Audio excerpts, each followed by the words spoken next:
नमस्कार दोस्तों, पिछले ही हफ्ते में हिंडनबर्ग रिसर्च नाम की एक अमेरिकन कंपनी ने एक रिपोर्ट निकाली थी और उस रिपोर्ट में हमारे भारत के जाने माने बिजनेसमैन मिस्टर गौतम अडानी के ऊपर बहुत सारे एलिगेशन लगाए थे। इस रिपोर्ट आने के बाद अडानी ग्रुप को $96 बिलियन का नुकसान हुआ और उनके शेयर्स के प्राइस में भी भारी गिरावट देखने के लिए मिली और mister Gautam Adani world richest man में 3 नंबर के पायदान पे थे, वो सीधे 17वें नंबर के पायदान में आ चुके हैं। क्या है हिंडनबर्ग रिसर्च रिपोर्ट और अडानी ग्रुप के बारे में। हिंडनबर्ग रिसर्च कंपनी की स्थापना 2017 में नैथन एंडरसन आदमी के द्वारा हुई थी। इसे एक फाइनेंशियल एनालिस्ट भी कहते हैं। हिंडनबर्ग रिसर्च कंपनी का काम है फाइनेंशियल रिसर्च करना। नैथन एंडरसन ये एक इजराइल सिटीजन है। वो एक ज़माने में एम्बुलेंस चलाया करते थे। उन्होंने अपनी पढ़ाई यूनिवर्सिटी ऑफ कनेक्टिकट से की। उनकी डिग्री इंटरनेशनल बिजनेस में थी।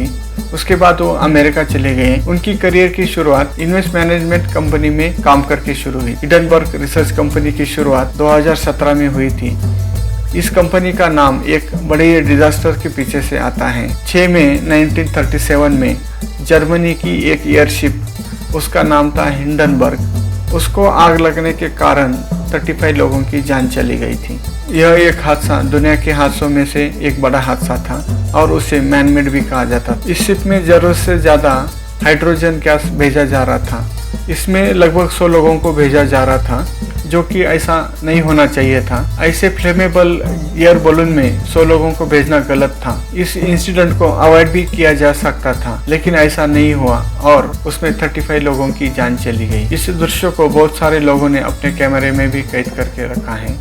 उसके बहुत सारी फोटो निकाली हुई है और नेथन इसी डिजास्टर को ही कंपेयर करते हैं स्टॉक मार्केट के डिजास्टर के साथ। और नेथन ने इसी नाम से कंपनी निकाली हिंडनबर्ग रिसर्च, ताकि ऐसे मैनमेड हादसों को रोका जा सके और लोगों को बचाया जा सके। नेथन का कहना है कि जैसा हिंडनबर्ग एयरशिप के साथ हादसा हुआ जो मैनमेड था, ऐसे ही स्टॉक मार्केट में भी हादसे होते रहते हैं जो मैनमेड है, उसे बचाया जा सकता है, उसे रोका जा सकता है। और इसी को ही रोकने के लिए नेथन ने हिंडनबर्ग रिसर्च नाम की कंपनी 2017 में निकाली है। यह कंपनी दुनिया भर में स्टॉक मार्केट के ऊपर ध्यान रखती है और स्टॉक मार्केट के ऊपर होने वाले डिजास्टर को रोकने के लिए रिसर्च करती है। वह ऐसे बड़ी बड़ी कंपनी को ढूंढती है जो स्टॉक मार्केट में लिस्टेड हैं और एक अचानक से उनके शेयर्स की प्राइस बढ़ती है और उनके ऊपर रिसर्च करती है और उनको न्यूज़ आउटलेट में या सोशल मीडिया में देश भर में दिखाती है। हिंडनबर्ग रिसर्च एक फॉरेंसिक फाइनेंशियल रिसर्च कंपनी है जो शॉर्ट सेलिंग भी करती है, जिसे शॉर्ट सेलिंग भी कहा जाता है। जैसे बाकी कंपनियां प्रॉफिट बनाने के लिए काम करती हैं, वैसे ये भी प्रॉफिट बनाने के लिए ही काम करती हैं, या ये कोई समाज सेविका नहीं है। ये भी अपना प्रॉफिट बनाती है, लेकिन शॉर्ट सेलिंग करके अपना प्रॉफिट बनाती है। ये अपना प्रॉफिट बनाने के लिए ऐसी बड़ी बड़ी कंपनी खोजती है जिनके शेयर्स के दाम अचानक से बढ़े हैं या उनमें कुछ उनको अलग दिखता है। वे इनके ऊपर रिसर्च करते हैं और अपनी रिपोर्ट बनाते हैं और ये उनकी रिपोर्ट सालों साल चलती है। जहाँ जहाँ इस कंपनी के लिंक मिलेंगे वहाँ जाके उसके ऊपर इन्वेस्टिगेशन करें और अपनी फाइनल रिपोर्ट बनाती है। शेयर मार्केट में 2 प्रकार से पैसा कमाया जा सकता है। एक तो है शेयर मार्केट से दाम बढ़ने से और दूसरा है शेयर मार्केट के दाम कम होने से या शेयर मार्केट के दाम गिरने से भी पैसा कमाया जा सकता है। शेयर मार्केट के दाम बढ़ाने से पैसा कमाया जा सकता है, ये तो हर किसी को मालूम है, लेकिन शेयर मार्केट के दाम घटने से या कम होने से भी पैसा कमाया जा सकता है, ये बहुत कम लोगों को पता है। जो लोग शेयर मार्केट में हैं उनको तो ये सब बातें पता होंगी, लेकिन जो शेयर मार्केट में नहीं है उनको थोड़ा एग्जांपल के साथ समझाते हैं। समझ लीजिए एक शेयर आप 1000 रुपए में लेते हैं और कुछ दिन के बाद उस शेयर की प्राइस 3000 हो जाती है और आप वो 3000 में बेचते हैं तो आपको 2000 का प्रॉफिट होता है। ये तो हर किसी को पता है, लेकिन शॉर्ट सेलिंग में ऐसा नहीं होता। शॉर्ट सेलिंग में जैसे ही शेयर के भाव गिरते हैं वैसा ही प्रॉफिट मिलता है। समझ लीजिए मेरे पास एक सीक्रेट इन्फॉर्मेशन है, कोई XYZ कंपनी के शेयर 100% गिरने वाले हैं, ये मुझे पता है। तो मैं मेरे ब्रोकर के पास जाऊंगा और बोलूंगा मुझे XYZ कंपनी का एक शेयर दिलवा दो, मेरे पास अभी पैसा नहीं है, मैं वो शेयर आपको कुछ दिन के बाद वापस करूंगा। वो ब्रोकर मुझे वो एक शेयर देता है, कुछ दिन के बाद वो शेयर के प्राइस बढ़ेंगे। 1000 रुपये का, समझ लीजिए 1000 रुपये का शेयर लिया है, कुछ दिन के बाद उसके प्राइस 3000 हो जाएंगे। तो मैं वो शेयर को मार्केट में जाके बेच दूंगा 3000 में। 1000 का लिया हुआ शेयर में 3000 में बेच दूंगा। अब मेरे पास एक 3000 रुपये कैश है और मुझे पता था कि ये XYZ कंपनी के शेयर गिरने वाले हैं, तो कुछ दिन के बाद वो गिर जाते हैं और उसकी प्राइस हो जाती है 1000 रुपये। अभी मैंने वो शेयर लिया था 1000 रुपये में, बेचा 3000 में, तो मुझे 2000 का प्रॉफिट हुआ। मैं वापस जब वो शेयर रिटर्न करने के लिए जाऊंगा तो उनको शेयर ही रिटर्न करूंगा, ना कि पैसे, क्योंकि मैं उनको लेते टाइम ही बोला था मैं आपके पास शेयर ही रिटर्न करूंगा, ना कि पैसे। तो उसमें ये शॉर्ट सेलिंग करके मुझे 2000 का प्रॉफिट हो गया। ये खाली एग्जाम्पल के लिए मैं 2000 बोला हूँ, लेकिन इसमें लाखों करोड़ों का भी प्रॉफिट होता है। लाखों करोड़ों से वो शेयर्स बेचते हैं। ऐसे शॉर्ट सेलिंग के लिए एक अलग सा प्रोसेस होता है, अलग सी फीस भी होती है। और हिंडनबर्ग रिसर्च ऐसे ही शॉर्ट सेलिंग से पैसा कमाती है। जब उनको पता है हम इस कंपनी के ऊपर ऐसा रिसर्च कर रहे हैं और उनके शेयर्स गिरने वाले हैं, ये रिपोर्ट सबमिट करने से पहले वो उनके इन्वेस्टर के पास जाते हैं और उनको ये शेयर्स खरीदने के लिए बोलते हैं। और हिंडनबर्ग रिसर्च कंपनी ऐसे ही शॉर्ट सेलिंग से प्रॉफिट कमाते हैं, क्योंकि उनको पता है अगर हम इस कंपनी के बारे में सोशल मीडिया में या न्यूज़ आउटलेट में बताएंगे तो इनके शेयर्स 100% गिरने वाले हैं। तो ये बात वो बहुत ही सीक्रेट रखते हैं, किसी को भी नहीं बताई जाती, किसी को भी पता नहीं रहता है ये किस कंपनी के बारे में रिसर्च कर रहे हैं। ये बात सिर्फ उनके इन्वेस्टर को ही पता होती है और वो इन्वेस्टर उस कंपनी के शेयर्स खरीद लेते हैं और उसमें से बहुत मोटा प्रॉफिट कमाते हैं और उस प्रॉफिट में कुछ कट हिंडनबर्ग रिसर्च कंपनी को भी दिया जाता है। और ऐसा करना अमेरिका में कुछ इलीगल नहीं है, उधर ये सब करना लीगली माना जाता है। तो ये ऐसा करके कुछ गुनाह नहीं कर रहे हैं। हिंडनबर्ग रिसर्च कंपनी के अंदर सिर्फ 9 लोग ही काम करते हैं, इनका कुछ एड्रेस तक नहीं है। अगर आप गूगल सर्च में सर्च करेंगे तो विकिपीडिया में उनके कंपनी के एम्प्लॉय खाली 9 दिखाएंगे और एड्रेस का कुछ भी इंफॉर्मेशन नहीं है। इन्होंने 5 साल में लगभग 45 कंपनी के ऊपर इन्वेस्टिगेशन किया है और ये जो भी इन्वेस्टिगेशन करते हैं और जो भी रिपोर्ट बनाते हैं उसमें लगभग 85% सच होता है। अगर वो बोलेंगे इस कंपनी के शेयर इतने गिरेंगे तो उतने सचमुच में गिरे हुए पाए गए हैं। तो वो जो रिपोर्ट बनाते हैं वो रिपोर्ट उनकी लगभग सच्ची हो जाती है। हाल ही में उन्होंने एक सबसे बड़ी निकोला कंपनी के ऊपर रिसर्च की थी और उनके शेयर्स में उन्होंने बहुत बड़ा प्रॉफिट कमाया था। इसके अलावा उन्होंने बहुत सारी बड़ी बड़ी कंपनी में शॉर्ट सेलिंग करके पैसा कमाया है, प्रॉफिट कमाया है।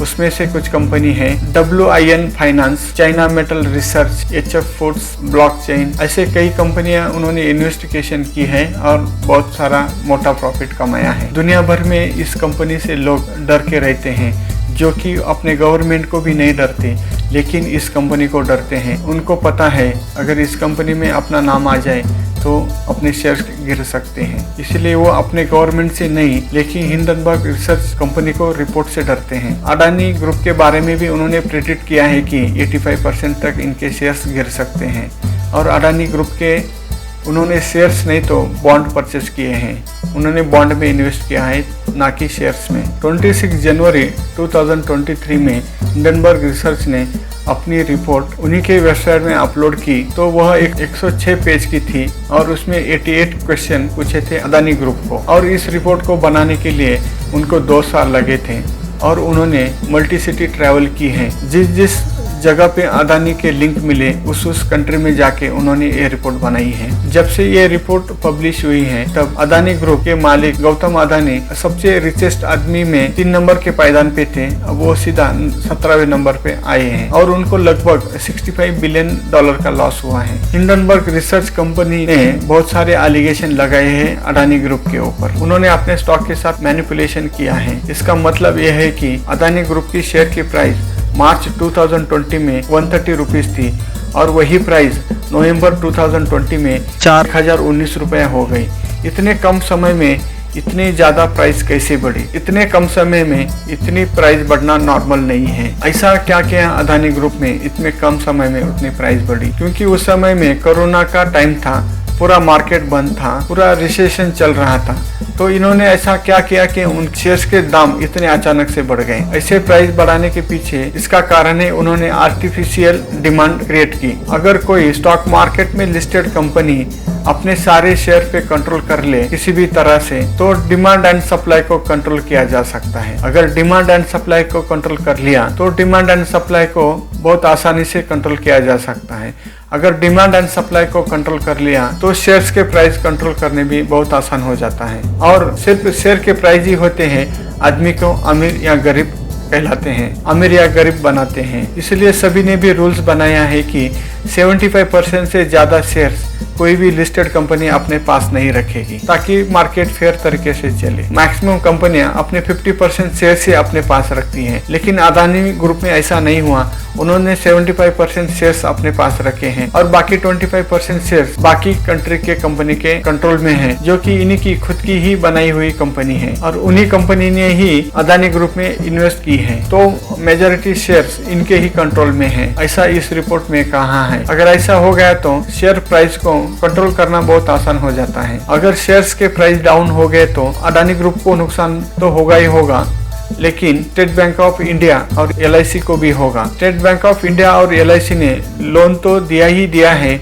ऊपर से उनके शेयर्स भी परचेज किए हैं अपने पैसे देकर। LIC जहां आप बीमा करते हैं, उन्होंने 74 करोड़ के शेयर परचेज किए हैं अपने पैसे देकर। और SBI जहां आप पैसे जमा करते हैं, उन्होंने भी कुछ 1000 करोड़ के शेयर्स परचेज किए हैं अपने पैसे देकर। और ये सारे पैसे आम आदमी के हैं और लोन दिया है वो अलग ही है। तो इतनी सारी इन्वेस्टमेंट इन्होंने अदानी ग्रुप के ऊपर की है और यही सारी चीजें हैं अदानी ग्रुप की शेयर्स बढ़ाती हैं। अगर SBI जैसी और LIC जैसी बड़ी बड़ी कंपनियां इनके शेयर्स लेंगी तो आम आदमी को लगता है इनकी शेयर्स बढ़ने वाले हैं और वो भी इनके शेयर्स परचेस करना चाहती हैं, ताकि कम समय में ज़्यादा पैसा कमा सकें। यही एलिगेशन लगाया है हिंडनबर्ग रिसर्च कंपनी ने अदानी ग्रुप के ऊपर। वो कहती है ये शेयर्स बढ़ने के कारण इनका परफॉर्मेंस नहीं है, तो आर्टिफिशियल डिमांड है जिससे इनके शेयर्स के प्राइस बढ़े हैं। और शेयर्स के प्राइस के ऊपर ही डिसाइड होता है कौन इंडिया का नंबर 1 है और कौन वर्ल्ड का नंबर 1 है। जिस कंपनी के शेयर्स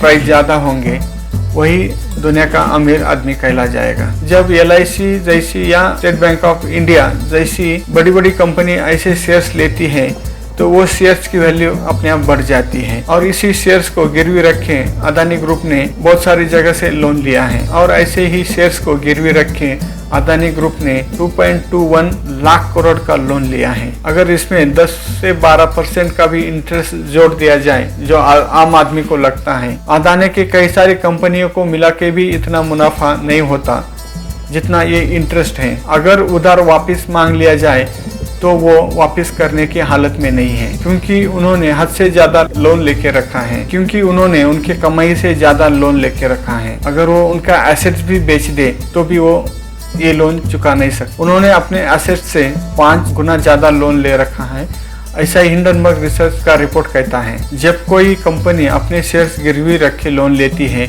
तो उस हिसाब से ही उनको लोन मिलता है। जितनी उनकी शेयर्स की वैल्यू होती है उतना ही लोन मिलता है। अगर वो शेयर्स की वैल्यू कम हो गई तो बैंक उससे और कोलेटरल मांग सकती है या और शेयर्स मांग सकती है या अपना लोन भी वापस मांग सकती है। अगर ऐसा हो गया तो ऐसे सिचुएशन में अदानी ग्रुप फंस सकता है, क्योंकि उन्होंने अपने एसेट से भी 5 गुना ज्यादा लोन ले रखा है। जिस दिन हिंडनबर्ग रिसर्च ने अपनी रिपोर्ट आई थी उसके 2 दिन बाद ही LIC को 18,000 करोड़ का नुकसान हुआ और यह सारा पैसा आम आदमी का है। अगर अदानी ग्रुप को नुकसान होता है तो आम आदमी को भी नुकसान होगा, पूरे देश को नुकसान हो सकता है, पूरे देश की इकोनॉमी हिल सकती है, क्योंकि LIC में और SBI में आम आदमी का पैसा है और यही पैसा LIC ने और SBI ने अदानी ग्रुप में लगाया है। अगर अदानी ग्रुप हिलेगा तो SBI और LIC हिलेगी और LIC और SBI हिलेगी तो आम आदमी भी हिल सकता है। हिंडनबर्ग रिसर्च कंपनी का कहना है कि अदानी ग्रुप ने हद से ज्यादा लोन ले रखा है। बहुत सारी जगह पे उन्होंने अपने ही शेयर्स गिरवी रखे लोन लिया हुआ है और उनकी सारी कंपनियां एक दूसरे के ऊपर डिपेंड है। अगर एक कंपनी डूब गई तो बाकी कंपनियां भी डूब सकती हैं। हिंडनबर्ग रिसर्च कंपनी के जवाब में अदानी ग्रुप में भी 413 पेज का रिपोर्ट बनाया है और उसे सबमिट किया है और ऊपर से एक धमकी भी दी है कि हम आपके ऊपर केस कर सकते हैं। लेकिन हिंडनबर्ग रिसर्च ने कहा है आप केस करना है तो कर सकते हैं, इससे हमें और आसानी होगी। जो भी इन्वेस्टिगेशन में हमें डॉक्यूमेंट नहीं मिले थे, हम आपसे वो डॉक्यूमेंट कोर्ट में मांग सकते हैं। तो चलिए दोस्तों, इस वीडियो में इतना ही, अगले वीडियो में मिलते हैं। तो चलिए दोस्तों, देखते हैं क्या होता है आगे, क्या एक्शन लेती है हिंडनबर्ग रिसर्च और अदानी ग्रुप। तो चलिए दोस्तों, मिलते हैं अगले वीडियो में। अगर आपको ये वीडियो अच्छा लगा तो लाइक शेयर कमेंट जरूर करना। धन्यवाद, नमस्कार।